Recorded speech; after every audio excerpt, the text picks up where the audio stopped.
De ce qui se passait en Algérie, je vais vous dire, ici à la campagne, on n'en savait strictement rien, hein.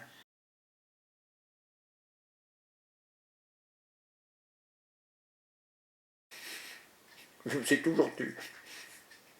On me posait des questions, les questions, je ne répondais pas.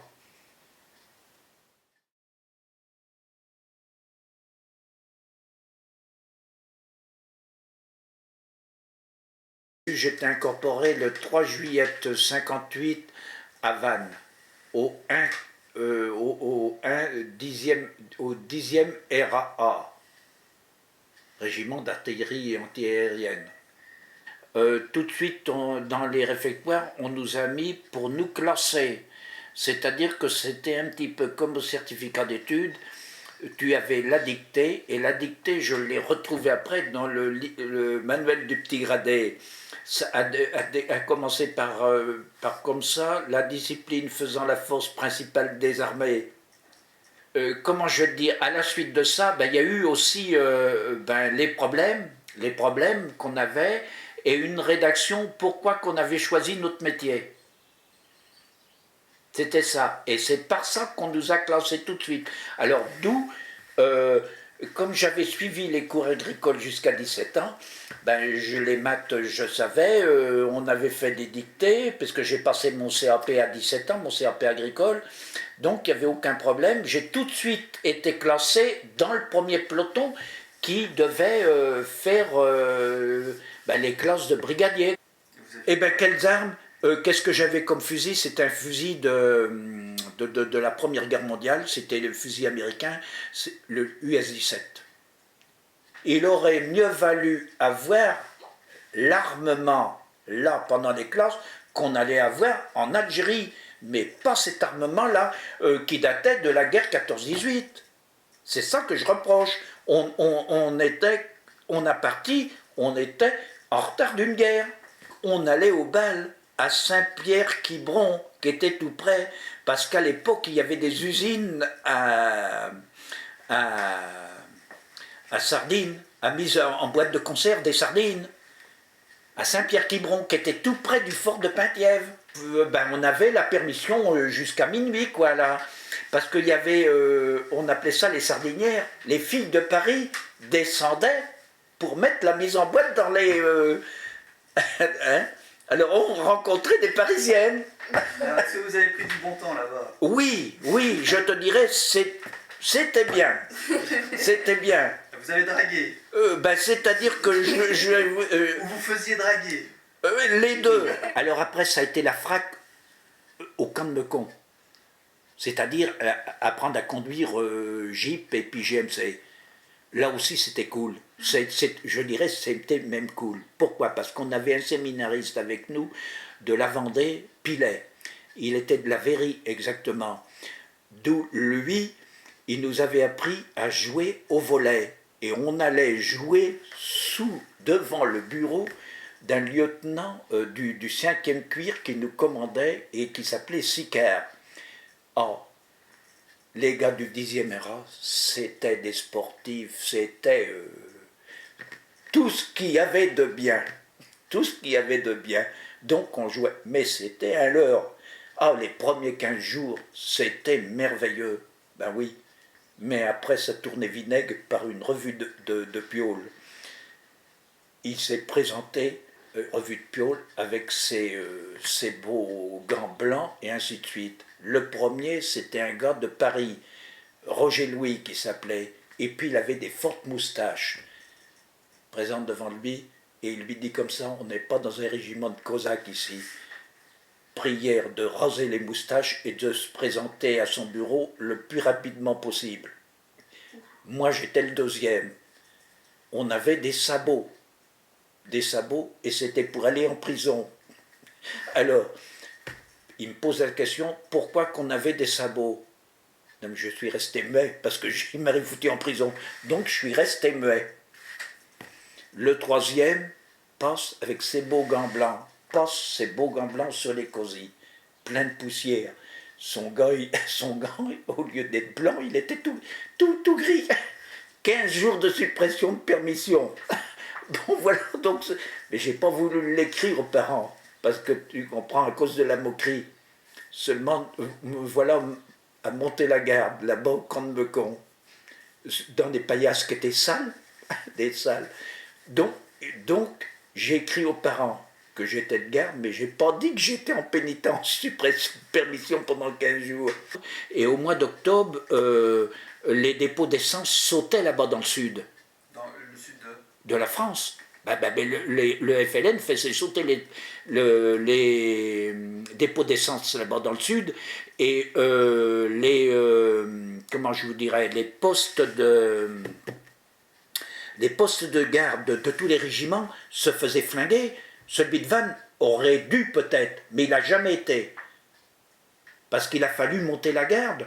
J'ai monté la garde à Vannes, monté sur une estrade, il faudrait presque que je vous fasse le plan, tout à l'opposé du poste d'entrée. Tout opposé du poste d'entrée, j'ai monté la garde avec une map, le chargeur replié, c'était que si le poste d'entrée était flingué, fallait intercepter la voiture, mais c'était des quoi se faire tuer. Je partais. C'était là, début novembre. Je partais pour l'Algérie. Alors, il y avait la Croix-Rouge, les dames de la Croix-Rouge qui nous filaient des bonbons. Il y avait la musique militaire sur le quai. Voilà comment on embarquait. C'était un train spécial. Alors, embarquement dans le train, direction Nantes. Nantes, on prenait ceux de la Coloniale. Ceux de la Coloniale à Nantes. Ensuite, c'était Angers qu'on prenait ceux du Génie. Et là, à Angers, le train était complet, direction Lyon. Lyon-Marseille. Il y en avait deux qui piotaient dans les filets à bagages, tu vois bien, là, au-dessus des sièges, là. C'est pas large, hein, les filets. Ben, obligé de les hisser. Deux autres qui dormaient sur les sièges. Moi, j'ai dormi sur les bagages, parce qu'on avait quand même des petits bagages, j'essaie de les étaler. Ah ben, c'était pas le confort. L'ambiance dans le train, je dirais que c'était calme. C'était même, je dirais, très calme. T'avais pas de contestataire, qu'est-ce que tu veux? On t'a réemmené par le bout du nez. Il y en a qui ont été de garde, mais moi, j'ai été déchargé un camion de feuilles en gare Saint-Charles après. Oh ben là, c'était pas triste. C'était pas triste. Parce qu'on retraversait Marseille pour aller à la gare Saint-Charles pour décharger les feuilles. Et à l'aller, on n'avait pas trop fait les cons. Mais au retour, eh ben, c'était pas par-dessus les bords. On faisait bonjour à tout le monde. Et puis c'était un sergent-chef, un engagé qui était là.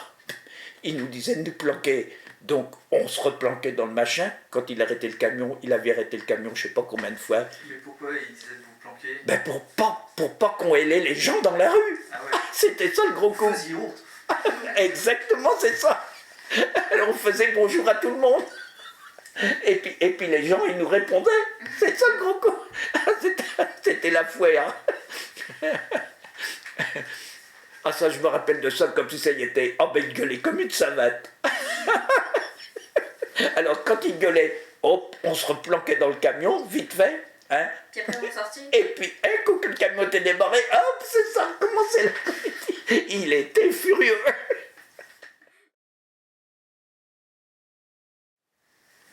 Alors maintenant, ça va être l'embarquement qui était le soir, en fin d'après-midi. Parce que c'était un bateau assez récent, le Kerouan.